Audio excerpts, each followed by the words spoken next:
these words from your characters? I learned I prefer not to be a blonde.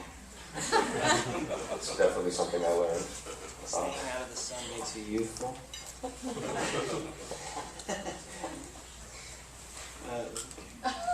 You're passing it to me? I've learned patience. I mean,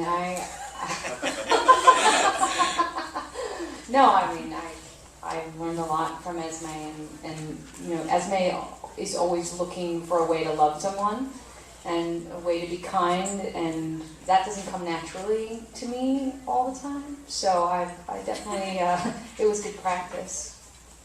I guess I've learned that it's okay if the world doesn't like you. No, it's sometimes playing a character that's, you know, not the most likable can be challenging, because a lot of times people think that you're a reflection of who you play, and so I've learned to really stand by the character that I play, but also find like a healthy balance and separate myself enough and defend her, and yet, you know, defend our differences. I'm curious if on the last day of shooting there was a collective sigh of relief when you realized you no longer had to look quite so immortal and could start tanning and drinking high fructose corn syrup and eating a lot of salt again. Was it nice to be liberated from the physical demands of appearance required for the roles? I'll tell you, for me... I mean, you also look great. Yeah. But for me, I spent so much time trying to stay out of the sun, because the more color you had, the more makeup you had to wear. So it was like you had to put more coats of paint on your face to look paler. So I really tried. I remember going to like my daughter's soccer game. I looked like a Unabomber because I had like a and then literally like the sun would come out and I'd feel myself slinking into the shade. So it was kind of nice. I went to the Maldives this summer and I didn't have to worry about that. Just baked in the sun. I wonder how you feel saying goodbye to these characters and knowing that you basically finished it now, even though we won't see the end until next year. It's definitely nice to hang up the white makeup and the wigs and the contacts. So that was kind of always cumbersome in the mornings and while we were shooting. But you know, it's nice because we have this premiere, you know, coming up in a couple of days, and then next year we have Breaking Down Part 2, so it still feels very much alive. Yeah, it doesn't really feel like it's over for me. It feels like a part of it is over, like the filming process is over, but we have one more year of one more film coming out, so I think next year it will feel more complete. Even though you're done filming? Yeah, even though we're done filming, because we'll see each other during press now, we'll see each other during press next year, so even though the filming process is over, we still have another year together, and so it doesn't really feel like it's completely over, it just feels like a part of it is over. Pardon?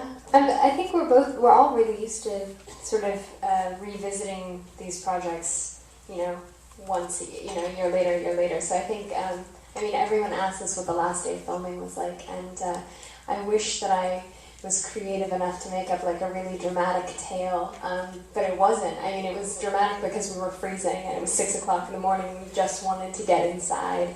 But there weren't, like, you know, there wasn't like a river of tears, you know, pouring, but we all know we're going to see each other. Maybe in like 3 or 4 years, if I don't have a job.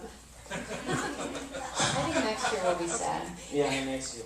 I also, for some of us, we still had more filming to do. I think we had first unit wrap, so it was kind of weird, and then I still had another 2 weeks of second unit stuff and with Elizabeth. So I think my last day with Elizabeth was like 2 weeks later after everybody else wrapped. And I do remember on that day hugging you for like, it seemed like ever. Yeah, we were sort of hugging, and I think I might have been yelling a little bit and screaming. I wanted to ask Jackson about the dancing, because you're really cutting a rug there at the wedding. And it looks a little retro, because your guy's been alive a long time. I'm just wondering if some of that was 40s rock or 50s rock and roll or something. Oh, you know, it's a little jitterbug, a little kind of old school swing dancing.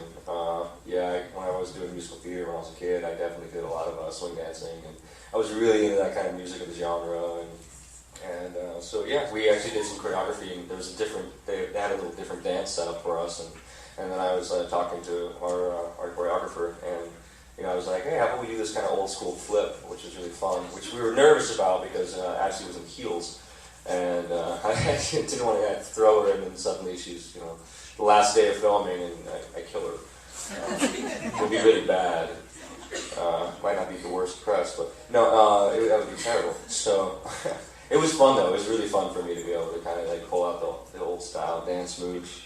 I can cut a rug, That's cool. Elizabeth, also, could you talk a bit about relating to Jacob and finally kind of turning Jacob over to a little bit more friendly toward your character this time? At least he takes the sandwich, Well, I think he starts to begin to understand the nature of our family, and he begins to see us for who we really are, not for, in a way, the color of our skin. And he, there's a scene with Peter and I where he says, oh, I think I get it now. You guys are really a family, and he sees that he's, in a way, become a part of our family, and that we care about him. And I think Esme is kind of hard to resist. I mean, she's just so good and loving and, wants to take care of everybody, although Leah is a little resistant. Question in the back. Considering how ardent the fan base is for the Twilight Saga, I'm curious, what's your most memorable fan encounter? I had one recently where someone yelled at me. Yeah. Like angry? Yeah. Really? Yeah. I mean, that's why it was memorable. Did you say a good one? I was kind of fascinated by it, but I'll turn it over to someone who's good. I've had a few fans, like 2 or 3, actually asked me to sign their arm or leg and then with my name and then actually get it tattooed, which scares me because it puts a lot of pressure on me, because if I end up not acting anymore, then they have this really bad tattoo on their arm. So I feel like I have to keep going, doing what I'm doing. You can't pull a Prince and change your name anymore. No, I can't do that either. The artist formerly known as Peter Facinelli. That wouldn't fit on her arm. It's fantastic. Well, I mean, the fans over the years, have been utterly just amazing and so supporting. We wouldn't be where we are right now with all of you here in this room if it wasn't for their loyal devotion to these films. And there's definitely been some craziness. There's, I think you need fan to spell fanatic. And there's some people that are that way, and there's some that are just so sweet and so adoring. And it's one thing when they scream at you, you want to kind of run away. When people would yell at you and start chasing you, I think your first instinct is to run the opposite direction. I run towards them. You run towards them?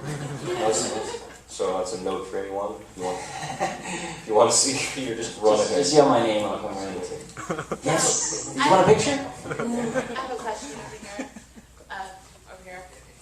So I've seen that all of you guys have made these tremendous transitions since the beginning of the film and until now. So Nikki, you're married. Jackson, you have your new project. Peter, you're working on your stuff, and you're a young adult. What can you say about working on this franchise that has done for you, maybe professionally, maybe personally? What has it, honestly, what do you feel like the transition has been since the very beginning? Well, I've learned one really important thing just in sort of observing the whole situation, which is fame does not mean success. And it's great being a part of something that's so, well known, but we all have to do good work after this. And so that's sort of what I've taken away from that is, it's coming to an end. And so now it's about what choices we're going to make and what we're going to do with our lives. And I've always done this thing where I put my life before my work. So it's not a lack of ambition. It's just a desire to live my life and know that I was only going to be 19 once and 21 once. And I moved away a lot while we were filming or in between filming. I moved to Greece to learn Greek. I lived in Russia for a bit. I wanted to do all the things that my brother, who's a year older than me, got to do because he was just a normal kid. and I didn't want to miss out on that. I guess I've learned to just have faith in the work, and hope that after this movie, people will have a little bit of respect and still want, still desire to see me out there. Yeah, it's been an incredible learning experience. I think one of the most fascinating things that I really loved about doing this film series is working with so many different and diverse directors and people I've respected and I've seen their works over the years. I